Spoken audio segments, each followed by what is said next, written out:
और चलिए अब बात करते हैं विस्तार से खबरों की। बीजेपी के हेडक्वार्टर में जीत चाहे बड़ी हो या छोटी, जश्न हर बार बड़ा ही होता है। चाहे दिल्ली की तख्त के लिए 2019 जैसी प्रचंड जीत हो या त्रिपुरा जैसे छोटे राज्य की जीत हो, बीजेपी हर जीत को इसी तरह सेलिब्रेट करती है। दिल्ली के बीजेपी हेडक्वार्टर में छोटे छोटे कार्यकर्ता जुटते हैं और उनके बीच उनका सबसे बड़ा नेता हर बार पहुंचता है, कार्यकर्ताओं को धन्यवाद देता है और अगले चुनाव के लिए दिलों में जोश भरता है। बीजेपी की कामयाबी का यही मूल मंत्र है, यही रणनीति है और यही सबसे बड़ी वजह है। ये जो ताजा तस्वीरें आप अपनी स्क्रीन्स पर देख रहे हैं वो बिहार चुनाव में मिली जीत के बाद के जश्न की है और अब बीजेपी की नजर बंगाल पर टिक गई है। पार्टी को सालों से उस दिन का इंतजार है जब पश्चिम बंगाल में विजय के बाद दिल्ली में इसी तरह का जश्न मनाया जाएगा। लेकिन बीजेपी सिर्फ इंतजार करने में यकीन नहीं रखती बल्कि अपने टारगेट को पूरा करने में जुट जाती है और बिहार के बाद पार्टी का अगला टारगेट बंगाल ही है। बंगाल के लिए पार्टी ने पूरे चुनावी रणनीति तैयार कर ली है। जानकारी के मुताबिक इसके लिए बीजेपी अध्यक्ष जेपी नड्डा के आवास पर डिनर पार्टी बुलाई गई थी। डिनर पार्टी तो एक बहाना था, दरअसल यहां बंगाल चुनाव पर रणनीति के लिए बड़ी बैठक हुई। मीडिया रिपोर्ट्स के मुताबिक बैठक में अमित शाह ने कहा कि बिहार चुनाव में एनडीए की जीत पूरे भारत की जीत है। बिहार की जीत में एनडीए की 5 पार्टियों ने पांडवों की तरह चुनाव लड़ा और बिहार के लोगों ने पीएम मोदी और नीतीश कुमार की जोड़ी को दिल खोलकर समर्थन दिया। पश्चिम बंगाल में दीदी के मजबूत किले को ढाने के लिए बीजेपी को संगठन में बड़ा परिवर्तन करना होगा, जिसके लिए पार्टी दिन रात मेहनत में जुट गई है।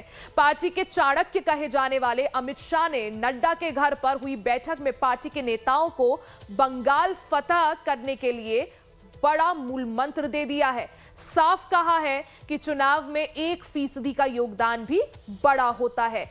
कोई नेता ये ना समझे कि उसकी वजह से जीत मिली, क्योंकि इससे घमंड आ सकता है। आपकी जिम्मेदारी चुनाव लड़ने की नहीं बल्कि जहां कम वहां हम की भूमिका में है। बिहार के बाद बंगाल की लड़ाई है और हम सबको तैयार रहना है। हमेशा कार्यकर्ता एक्शन मोड में रहे, कहीं भी किसी की भी ड्यूटी लगाई जा सकती है। तमाम मूल मंत्र थे जो केंद्रीय गृह मंत्री अमित शाह और बीजेपी के चाणक्य कहे जाने वाले अमित शाह ने मीटिंग के दौरान दिए। गृह मंत्री अमित शाह के संदेश के साथ ही किसकी कहां ड्यूटी लगाई गई इसका खाका भी सामने आ चुका है। यूं तो बीजेपी करीब 2 सालों से पश्चिम बंगाल विधानसभा चुनाव की तैयारियों में जुटी है।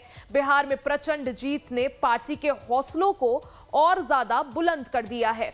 लिहाजा बिहार से फ्री होने के बाद पार्टी अब एकाग्र होकर दीदी की चुनौतियों से निपटने में जुट गई है।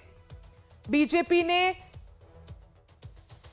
टेस्टेड और भरोसेमंद कार्यकर्ताओं को रणनीति के तहत बंगाल के पड़ोसी राज्यों में भी जुटा लिया है। रणनीति के तहत बिहार की तरह ही बंगाल को अलग अलग जोन में बांटकर नेताओं कार्यकर्ताओं को मैदान में उतारना शुरू कर दिया है।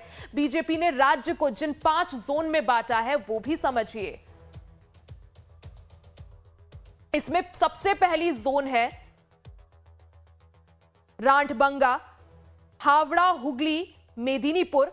इसके बाद तीसरी जोन है उत्तर बंगाल, चौथी जोन है कोलकाता, दक्षिण 24 परगना और 5वीं और आखिरी जोन है उत्तर 24 परगना। तो ये वो 5 जोन है जिसमें पूरे पश्चिम बंगाल को बांटा गया है। रणनीति के तहत हर जोन में एक संगठन मंत्री और एक वरिष्ठ नेता तैनात किया गया है। 6 राज्यों से कुल 12 वरिष्ठ नेताओं की तैनाती की जा रही है, जिनमें 6 संगठन मंत्री और 6 सहायक नेता या मंत्री शामिल हैं। ये नेता अगले 5 महीनों तक पश्चिम बंगाल में डेरा डालेंगे और टीएमसी के गढ़ों में सेंध लगाने के साथ साथ वेलफेयर योजनाओं का प्रचार भी करेंगे। भूपेंद्र यादव को बंगाल के लिए मुख्य चुनाव प्रभारी बनाया गया है। उनके साथ त्रिपुरा के पूर्व मुख्यमंत्री और लोकसभा सांसद बिप्लब कुमार देव सह प्रभारी के रूप में काम करेंगे। अब जोन वाइज जान लीजिए किसको कहां तैनात किया गया है। सबसे पहले राठबंगा क्षेत्र में छत्तीसगढ़ के संगठन मंत्री पवन साई और उत्तराखंड के धन सिंह रावत को जिम्मेदारी सौंपी गई है। इसी तरह हावड़ा हुगली में पवन राणा और संजय भाटिया को जिम्मेदारी सौंपी गई है। इसके बाद तीसरा जोन मेदिनीपुर में यूपी के मंत्री जीपीएस राठौड़ को जिम्मेदारी सौंपी गई है। तो वहीं उत्तर बंगाल की जिम्मेदारी अरुणाचल प्रदेश के संगठन मंत्री नारायण मिश्रा को दी गई है।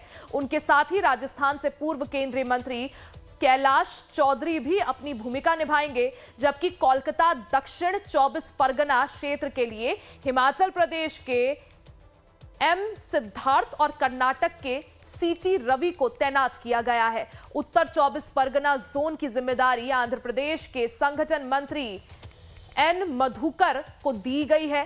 साथ ही यूपी बीजेपी के सीनियर नेता सुरेश राणा भी उत्तर 24 परगना की जिम्मेदारी संभालेंगे। इन तैनातियों पर तो देखिए अलग अलग क्षेत्रों में अलग अलग नेताओं को लीड करने के लिए जिम्मेदारी दी गई है।